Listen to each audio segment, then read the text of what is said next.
Oh, landmines and jellyfish. Welcome back to Knives, I guess, and let me spell it out for you. I-T-O-U-T. I hope that answers your question. But for the next week, I'm going to be carrying this Ozark Trail 7.5-inch folding knife from the $5 special collection for the holidays. So, of course, we're only getting one take at this, so this is going to be disjointed as all get out. But every year when Ozark Trail does this, I go looking for specific traits. And we'll get this out of the package and take a look at it. But there are so few of them that have the thing that I'm looking for on them. And I think if you've been here for a minute, you already know. But let's get her out of the packaging. So this is my first critical look at this thing. I grabbed it. I grabbed it at first thinking it was a reissue of the very first series of the Axis locks they did. But no, it just has some similarities right here at the lanyard dingus. But let's take a look at what we're holding. And first things first, and most importantly, the pocket clip is tip up, which is the Lord's carry. We've got these rubberized scales here. We've got a flipper tab. Let's flick the bean. And we have got a, 3.25-inch stainless steel blade in unidentified titanium. So I'm going to assume it's 3CR13. Now, the one thing I look for when I go through those displays is tip-up carry knives. And there are almost never any extra tip-up carries that aren't Axis locks, because Axis locks by default kind of have to be tip-up. So this was a nice little surprise to find, like Ozark Trail. Do stuff in tip-up. For the love of God, don't do just one tip-up knife in your entire holiday collection. Because if you guys have seen those displays, there's so many different knives in there. So many. And they're all tip-down carry. Like, for the love of Jesus. It can't be that hard. The technology exists. You know how to do it. But, one thing I missed out on. I missed out on the very first generation of the Walmart Ozark Trail Axis locks. And this is how their lanyard hole was set up. Right here. Very similar. So, I saw this and I was like, wait a second, they reissue it? No, but it is a flipper tab and it feels like, let's flick the bean again.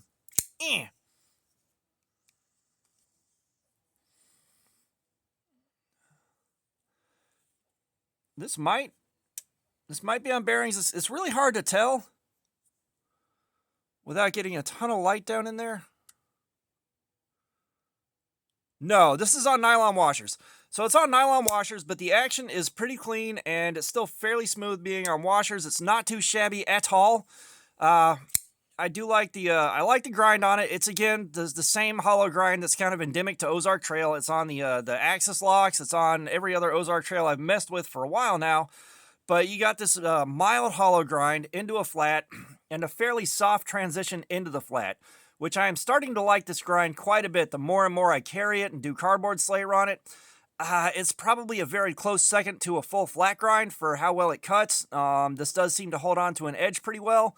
And the steel is not so thick here that you get a hard shoulder right here where the hollow stops and goes into the flat. You don't have a hard shoulder that turns into a wedge and makes it really, really hard to push through stuff like cardboard. So I am starting to like this particular grind quite a bit. Like Ozark Trail, you're doing something good there. Let's take a look at our factory edge, see how she's doing there. Hello. And Ozark Trail's been doing better and better on the factory edges. Like, these things have been getting real good and real solid. Like, that is very, very nice. That is a very nice factory edge. I like that quite a bit.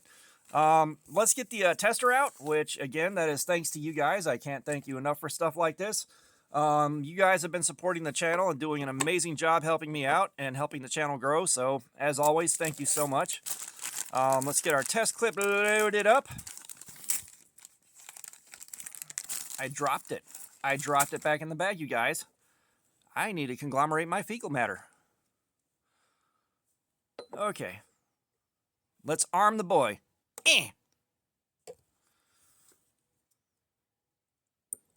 215. So that's about what I expected. That's where these factory edges have been on these things. Like, they're very good factory edges. They are still in... Let's check the handy-dandy chart.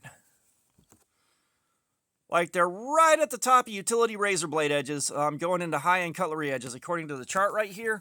Like, it's a really good solid edge, which this means it's going to do quite well. You know, the 215s, like the 200s, the low 200s, I really like seeing those edges. Of course, the lowest I've been able to get on my own is 117, But factory edges coming out in the 200s, that's actually quite good. And again, like factory edges have been getting better and better and better on these cheap knives. Like they have just been getting better. I'm not sure what changed technology wise, but something that they've been doing across the board for most of your cheap knives has been working really well. It is a hell of a time to be a knife guy. Like I remember not that long ago when this would have been like a $35, $40 knife.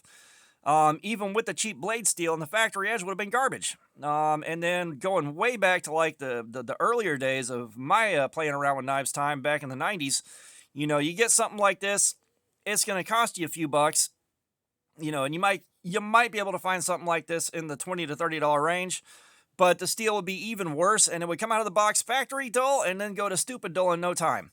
You know, I just point that out because it's a hell of a time to be a knife guy, and for the younger guys that weren't there to see all that, this might not be that impressive, but for those of us that know what cheap knives used to be a few years ago, this is impressive. This is impressive, and things have been moving along been moving forward so far, so fast, it's not funny, and it feels like in a very short amount of time. So, this is what I'm going to be carrying this week, and I told you guys, it's going to be a very budget season. I've got this one. I've got another Ozark Trail to mess with. We got that Civivi Zizzle. We got those to knock out, and then I've got some more cool stuff coming in. For those of you that don't know, I have had my eye on a Hogue Deca and Magna Cut, and I ordered that last night because they went on sale. They're about $104 on Blade HQ, so if you're interested in one of those, now's a good time to get it. But something else that's interesting is I was looking at my table, and I saw this sticker right here. And I was like, wait a second, they clone a Civivi? And I'm like, no, not quite, but, sorry. I had to do a double take. Like, I saw this part sticking out. I'm like, wait a second, did they clone that? Not quite. Not quite. There are some similarities, but that's kind of funny. So, yeah, I do like this thing so far. I'm looking forward to carrying it and using it. And, of course, I don't have the access lock, so I'm not going to be slamming this thing open and close as hard as I can, trying to do some damage. But overall, this thing feels surprisingly skookum. It feels surprisingly good. The rubberized handle, I'm not sure what the material is. It doesn't look like polypropylene. The texturing is not quite right, and the surface finish isn't quite right. There's some sparkle to it that suggests there's some fiberglass in there. So this might be FRN that's just textured to feel kind of rubberized. Like, I don't feel rubberizing on here. This one's a bit of a mystery. I wish Ozark Trail was a bit more forthcoming about their materials on these things. That would be handy. Because it's like, Ozark Trail will identify mostly everything and leave one thing out that people want an answer to. Most of the time it's blade steel, almost every single time. But then you got stuff like this where it's like, I'd like to know, is this FRN? What is this? Not just rubberized? You know, some of the knives we're going to take a look at a little bit later here. They're G10. They got everything identified except the blade steel.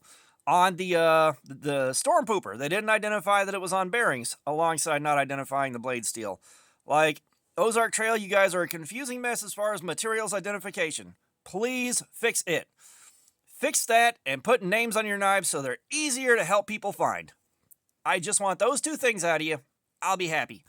But enough of that rant. Like I said, I'm carrying this week. I'm going to enjoy it. I can already tell right now. What I predict is going to happen is it's going to work really well. It's going to do the plastic on the pallets really well. It's going to carry pretty cleanly. The pocket clip's going to be good. May or may not have it hang up right here on these edges, trying to get around it to pull keys and stuff out of my pocket. But other than that, this should be a pretty innocuous, inoffensive carry. And of course, I will be back with this. Yeah, I'm pretty sure we are on washers. I do wish they would tell you exactly what this is, just because I would like to know for my own edification whether or not we're on washers or bearings. It is just so hard to tell with these. The action is actually quite smooth. It sounds like washers. It doesn't sound like Ozark Trail's bearings, but, you know, it's so hard to tell without taking this thing apart. At the end of the week, we'll take this thing apart and get some confirmation on it, but for the time being, I'm going to assume it's washers unless I see somebody else with one of these taking this apart and looking at it a little bit deeper. I'm not going to take it apart before I carry it, just because, you know, for my first week of carry, it's going to be how it came out of the box, just to see what the factory did to us. But I don't expect to see anybody else doing videos on this one, not long videos, just because this one's not the one that matters. It's the Stormpooper that matters the most. But Yeah, again, it's a $5 knife. I got to check it out. We're going to flog it on Cardboard Slayer, and we're going to see what I expect to be 3CR13 performance. So that's enough rambling. Like I said, I think this is going to be a pretty inoffensive carry, and it's going to do just fine. That's what I'm calling now. And I'll come back to you in a week with this thing and let you know. But all that being said, thanks for looking at my crap. Subscribers, you guys are awesome. Y'all keep coming in. I appreciate you so much. You've got no idea. If you haven't subscribed, please do. We do have giveaways coming up, I promise you. Got our live streams. We got plenty of activities. Comments. I love some feedback. Let me know what you think about this thing, or, Ozark trails that aren't the Stormpooper. And all that being said, y'all have a nice day.